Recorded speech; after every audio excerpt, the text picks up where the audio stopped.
Hello, everyone. How are we all enjoying our time today? Very good, very good. So this does work, right? Maybe? OK, good.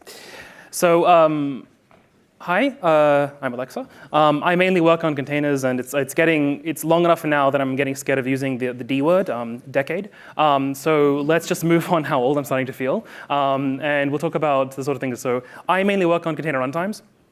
So if you've ever used containers, if you use Docker or stuff like that, I work on sort of the lower level of that particular stack. If you haven't heard of containers, that's OK. We're going to give you a quick run through of what they look like. And then we'll talk a little bit about the kinds of fun security issues you can run into. So who here has heard of containers before? Who here has used containers before? OK, that's good. That's most people. In that case, most of you probably, when you think of containers, you think of images. In particular, you probably think of the nice thing about containers is, oh, I can have this image which has these things in it, and I don't have to worry about making sure that all of my dependencies are right, and so on and so on. But that's not what we're going to talk about today. Instead, we're going to be trying to go from first principles of how you would build a container in theory, and the kinds of security issues we run into along the way, as well as talking about some current security issues that are still ongoing work. So let's build a website together. So we're going to build, I don't know, Napwire or Limestud, whichever one you prefer, v2, containing obviously completely legally obtained music files. And so we're going to have, it'll be some website. And you probably want to have some database to store user data. And because it's running on a real server, you're probably going to have etc shadow. So for people who aren't familiar with Linux, etc shadow contains like all the hashed passwords of a server. And probably you'll have some sort of other files on the system that users might have, or other files that you can expect. So in the normal flow, normal expectation is, OK, can I please get this file? Some random user asks, and it's like, OK, sure, where's the file? I found it. And then here's the file. All sounds good. OK, talk over. But actually, when you OK, let's take a bit of a closer look to actually what's going on here. So your server is not like one thing. It's actually a program. And so what does the program see when it's doing this? In your program, when you're writing in any programming language, it's like, oh, I want to open file/music. And probably the way it looks to you is you're just like, OK, I just get the file, right? Like, what else is there to do? Unfortunately, that's actually not how it works. There's a thing called the kernel, which actually does a lot of these things for you. So while the picture may look like this, you actually have a kernel.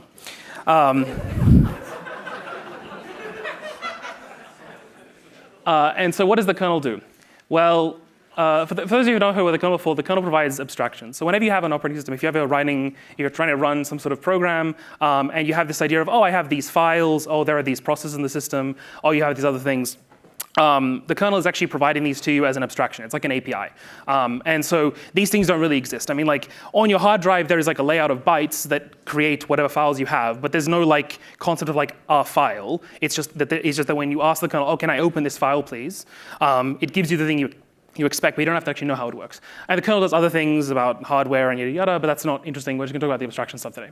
So the way the picture actually looks is that you say, oh, can I please open this file? The kernel goes, OK, let's open that file up. And then so here is like what the kernel sees. It's like, OK, here's this file I need to open. It says, OK, we start from the beginning. And this is sort of what you would expect. I'm going into detail for this because this will become useful in a little bit. So we start with, OK, the program lives in this directory. So we start from there. And then we go, OK, well, I need to find files. There's files. I need to find music. There's music. OK, cool, I found it. And then it creates a little bit of detail. So it creates a file descriptor. So when you have a open file handle, you want to operate on this thing. You can't operate on the thing directly. So this is like an ID that you get, which is like, oh, please, if I want to write the file later, I say, OK, can I please write to file 5? So you allocate this thing, and you pass it back. And from the program, I say, oh, wow, that was so easy. I just did one thing and immediately got it. And I find it kind of feel bad because it's sort of like this, where it's like, oh, here, I made this thing. Kernel hands it over. Kernel goes away. Which is kind of mean, but at least nothing can go wrong. So there is an obvious problem with this thing I just described, which is, let's say some hacker comes along and says, OK, can I please get ... right? And you ask the server, and it's like, oh, the server's like, where's that file? Oh, it's over here. Oh, yes, you can have it, no worries. Now, obviously, on a real server, you would hope this particular kind of thing is not that common. But I mean, if you have a web server, you might have access to the files that you wouldn't expect users to have access to. You might have access to the source code. You might have access to other things. And so you really want to avoid this particular problem. So again, what's actually happening here, and we'll go through this one a little bit quicker. So again, you say open. We have what the kernel sees, and then it's like, OK, well, we start from here, and then we go up one, up one, up one. And once we hit the root, and this will be important in a minute. So once we hit the root, the kernel says, OK, we hit the root, we can't go any further, because by definition, you can't go above the top level directory on a system. It's OK, we stay up there, and then we go and we open the secret file, get a file descriptor, and then pass it back. So the attacker can attack our server, which is bad. So what can we do? Well, we kind of had two options. Option one is, I think, well, you tell me what you think. We just write bug-free software. I don't know what I would do if we ever managed to crack this problem, because I'd definitely be out of a job. But that's one particular option. And let's imagine that you managed to come up with software that wouldn't fall for this ... bug, for instance, hypothetically. That's still not enough. So let's imagine we now have version 2 of our, what did I say, Limester. And let's say we go no DBs. Let's just clear up the thing, because we're going to have animal files in a second. And now we add the ability to upload files. I mean, we can't be a totally legal sharing website without being able to upload people's stuff. But unfortunately, what we've just done is we've added a backdoor, unless you're very careful, which is, OK, I can upload files. But if the hacker's like, oh, can you just upload this malicious script for me? The server says, yeah, sure. Can you please run it? Oh, no. Right. And you think this would not happen, but this actually does happen like surprisingly often. This is not, I mean, PHP is less common nowadays than it used to be, but you can imagine similar sort of cases happening where if you can upload files, it's very easy to forget, oh, I need to be careful about how I handle the files. So, and then once they have the shell, they can run any command they like. So even if your software is magically bug-free, even this is a bug, but if it was bug-free in other ways, you can run whatever programs they want. They can do whatever they like. So you need to come up with a better solution, which is we just lie. And I mean, this is sort of endemic to the history of computer science, in that lying is usually the simplest solution to most problems. So we just have to lie to the program and say, oh, there's nothing there. So I'll give just one other quick example, which is if you have like a slash, which is like a from the root path, because I want to point out this bit where it says, OK, the root is here. This bit is quite important for what happens next. So OK, we're going to open this file, and same thing as before. But this bit is quite important, where it says, OK, where is the root? So again, the kernel is responsible for these abstractions. So we can just lie about that, and we can just change where the root is, which is called chroot. So who's heard of chroot before? OK. So chroot is actually kind of funny because we actually don't know why it exists. Which is, we know, now the weird thing is it's not like it's like lost to the sands of time. We know who added it, right? So we actually know the date. It was like April something 1982 when chroot was added to BSD, but like no one's really sure why it was added. The story goes that it was added for testing. So like you could, at the time, they were working on a new version of 4.2 BSD, and they wanted to see if you could run like the programs on like a newer system, but the whole system wasn't set up, so you could run like a version of it. But for our purposes, it's quite useful because we can take this and we can lie about it. So I'm going to have to introduce a new character here, which is our container manager. For this chroot example, it's not too important, but this becomes important later when we start dealing with more complicated setups. So this is our container manager. And so what we do is that before we start our server over here, we want to have this container manager first say, OK, can you please chroot me into this directory? And so then we create a chroot, and then we run the program underneath it. OK, sure. And so now when the program tries to open Etsy Shadow, the kernel goes, OK, where is the root? And it knows that this process is inside the chroot. So when it says the root, oh, the root is here. And then we try to look up this path. Oh, there's no Etsy. You just get an error. And the same thing is true if you do the ... thing. Again, because the root is here, the kernel knows that it should stop. So yeah, we have a container manager. That's all good. And we're all done, right? File systems are all secure. There's no possible problems. I'm glad I managed to finish a few minutes early. And we can really call just manager because it's really helping us out. Unfortunately, there's a slight problem, which is yeah, this blocks the file system. But what if you have some internal network service where and this is a very common attack pattern where you have some server that you get some access to, and then OK, that doesn't really help you much, but you can access like internal network resources. Oops. So you can access internal SH servers, or you could listen to ports and get people sending you random packets. You could do all sorts of nasty things. The other thing is that you can see all processes in the system, because again, the only thing you're restricting is the file system view. So you can just say, okay, can you give me information about all the processes in the system, or give me information about this particular process? So you can figure out what kind of software is running on the server. You can figure out maybe even the versions that are running. Maybe if people are putting like credentials inside the command line of programs as a PSA, that's actually public information if you're on the system. So you can easily get information like that. And obviously, the most destructive thing is you can just say, just destroy whatever thing you have. And obviously, hang on, where did the data go? And you can also do what's called a fork bomb, which is a fork bomb, and which is it's basically a program which will just get the thing to clone indefinitely until you run out of memory and crash. So how do we deal with these problems? So we want to make something a little bit more secure. So let's just lie a little bit more, right? Just one more lie. Like how bad could it be? So let's do the networking example. So with the networking example, normally when you connect, the kernel you have these two. Like this is like your Ethernet card. This is like your wireless card. Servers probably don't have a wireless card, but any particular thing. And it tries to figure out, oh, what interface should I use? Oh, let's go with that one, and then it connects the program. So what instead we can do is we can get a container manager to do the chroot as we did before, and then we can create what's called a network namespace. So this unshare thing is saying, please create a new network namespace for me. And what this blue thing is that it contains, so these network cards are on the host, and here it contains all the network cards that are in the container. Now, a little complicated thing is that if you want to have internet access, by default they won't have internet access. You want to add like a bridge thing where you can get access to the internet. And that's basically just it's like a tunnel between the two things. And the nice thing is you can set up firewall rules. So when you run the program, when the program just connects, you can just, when it says, okay, I want to use that, you can only use that interface. That's the only thing you can see. Oh, you can't access because of the firewall rules. You get an error. All too easy. The same thing with processes. So like this is like some imaginary process tree on the system. And again, you can say kill this process, and it'll happily kill it for you.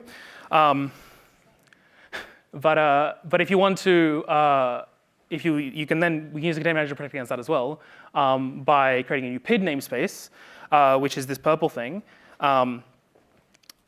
And then, so this is the beginning of a new PID namespace. And then I should mention that all the stuff I've talked about so far, it applies to both of the first process and it applies to all children processes as well. So you can't get out of it easily. And then, so once the process gets the PID, now this is where the lying comes in. So this is, with the network example, it's like, okay, you can't see everything. But in this particular example, we're just going to lie about everything. So when you say, okay, what is my PID? It first checks what process you're in, and then it says, okay, hang on, what PID should you see? And then it remaps all of them to different numbers, right? And these numbers only make sense inside here. And so you get PID 3, for instance, as your answer. And when you try to go kill, same thing again, the PIDs get translated. And so now there is no PID 1, 2, 3, 4, 5. There's no concept of this number anymore. I mean, there are other protections aside from this, but you can't even see it. And so yeah, so you get an error. So the thing with Linux is that it is a bit of a Rube Goldberg machine in that sort of we have all these different mechanisms for securing things. So we have chroot that we showed it before. I lied to you a little bit, which is the topic of the talk. We don't use chroot anymore because it's actually not that secure. We use a different system called pivot root. If you're interested in the details of this, it'll be in the handout when I finally upload it, write it and upload it. But we use this thing called man namespaces, which are like the namespaces that we just mentioned, except rather than lying about the PIDs or lying about the networks, it lies about what the file system looks like effectively. And so this combination is actually more secure than chroot, but that's a minor detail. Then we have the two namespaces we just went through. There are some other namespaces. These ones are kind of not too interesting, except in some niche circumstances. User namespaces are a security primitive on Linux that let you, if you have a user in one container, you can make it so it can't see, like the number it sees is not the real one. And so this stops against breakouts and a bunch of other things. And you can have C groups and C group namespaces. This stops the fork bomb problem or any resource control. So C groups are, they let you say, okay, this thing can only have X amount of memory it can allocate, it can only have this many processes, and so on and so on. And capabilities are another restriction thing where if you have admin access in the system, you can restrict what kind of admin access you have. Seccomp is a kind of, it's like filtering for syscalls, so you can say, okay, you can't do these operations. And this actually blocks like a bunch of security issues that people have. SLinux and AppArmor are kind of general purpose tools for increasing the amount of like control you can have, like restricting file access and access other permissions. no new privs is used for sandboxing. And this dumble thing is like a very niche thing that we use in containers. And I'm just giving this example of like these are not even in the full list. This is like maybe half the things we use to set up containers. Like it's quite complicated. And this is like one of the downsides is that obviously getting all this right is quite bad. But the interesting thing actually is that different programs can use this. So we use it for containers, but like Chrome, for instance, uses all these things to secure its sandbox. Systemd is like the main init system on Linux. Systemd uses these things to either set up the system or to restrict system services and so on. Most Linux systems, if you use any Linux system, they probably have SLinux AppArmor installed and are doing some kind of restrictions. And most setuid binaries on system use these things. And containers use all of them and others. Okay, so I mean, once we go through all that, it kind of feels like this is probably the kind of house we built. But hey, it's all good. As long as we get it right, it's no problem, right? Unfortunately not. So the problem we have now is that our container runtime, which looked so clean and simple, is now getting a little bit bloated. And now we run into sort of problems where we're trying to add more features because we need to get this thing to do more things. Because the setup is so complicated, now we have to delegate everything to the container manager. So in particular, if we have an admin say, OK, we want to access this particular file, and it looks like it's pretty interesting, but I can't trust the container because the container could be hacked, it could have malicious programs in it and so on. So I need to access the file directly. So I'll just ask the container manager, hey, container manager, can you get the file for me? Container manager says, yeah, sure. Let me just open it, and boom, you fell for my trap card. What you've done is if you just do this the trivial way, which you will get to in a second, you actually see this was a real security bug, several of them. People always forget about symlinks. So a symbolic link is a symbolic link is basically like a hyperlink for files. So effectively, when you have this symbolic link, when you actually try to open it, it'll actually redirect you to here. And the key thing is that anyone can create one of these things because this is not like this thing it's pointing to is just like a string. So you can when you actually do the open is actually when you resolve the thing. So in particular, and no really like it's shocking how many programs have this bug. So to give an example, what it looks like when you follow a symlink. I'm going to skip over all the bits where you get to the useful data file, and OK, that's a symlink. So the kernel says, OK, this points to Etsy shadow. And so then we update where we're going to walk to. We're going to walk to Etsy shadow now. And because this is the container manager, it's not inside the ch root. So it'll happily open Etsy shadow and do whatever. And I should also point out that this is for like if it's /Etsy shadow. The same thing is true if it's like .foo or whatever. The .foo just replaces the path you're going to open. And so one option is, why don't we just put the thing in a container, right? Just container the whole thing. So we'll put the container in a container, and we'll put the container manager in a container. Maybe put the whole thing in more containers. Just containers all the way down. The problem is that it turns out it's actually kind of expensive to set up containers. It's like in comparison to VMs and other systems, it's pretty cheap. But like if you were to do every single operation in a container, it would be a little bit expensive.